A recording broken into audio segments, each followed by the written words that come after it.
ஊழலுக்கு எதிரான அண்ணா ஹசாரேவின் உண்ணாவிரத போராட்டத்திற்கு ஆதரவு தெரிவித்து தமிழகம் முழுவதும் பல்வேறு அமைப்புகள் உண்ணாவிரதத்தில் ஈடுபட்டன. நாட்டில் நிலவியுள்ள ஊழலுக்கு எதிராக காந்தியவாதி அண்ணா ஹசாரே உண்ணாவிரத போராட்டத்தை துவக்கியுள்ளார். இந்த போராட்டத்திற்கு நாடு முழுவதும் பல்வேறு தரப்பினரும் ஆதரவு தெரிவித்து வருகின்றனர். இந்நிலையில் கரூர் மாவட்டத்தில் ஊழல் எதிர்ப்பு இயக்கம் சார்பில் மாவட்ட தலைவர் வெள்ளையங்கிரி தலைமையில் உண்ணாவிரத போராட்டம் நடைபெற்றது. இந்த போராட்டத்தில் லோக்பால் சட்டத்தை உடனடியாக நிறைவேற்ற வேண்டும் என்று வலியுறுத்தப்பட்டது. போலீஸ் அராஜகமா அங்கே இருந்த அவரையும் அவர் கூட இருந்த கிட்ட ஆயிரக்கணக்கான பேர் ஆண்களையும் பெண்களையும் வலுக்கட்டாயமாக குறிப்பிட்டாங்க. இதை எதிர்த்து அண்ணா ஹசாரே டெல்லியில் 8ஆம் தேதி உண்ணாவிரதம் இருக்கிறாங்க.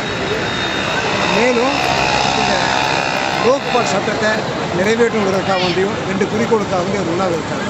அவர் உண்ணாவிரதை ஆதரித்து நாங்கள் கரூரில் இன்னைக்கு தாலுகா ஆஃபீஸுக்கு முன்னாடி உண்ணாவிரதம். இதேபோன்று மதுரையிலும் அண்ணா ஹசாரேவை ஆதரித்தும் 2G வழக்கு தொடர்பாக பிரதமர் மன்மோகன் சிங்கை கண்டித்தும் ஊழல் எதிர்ப்பு வழக்கறிஞர்கள் சங்கம் சார்பில் ஆர்ப்பாட்டம் நடைபெற்றது.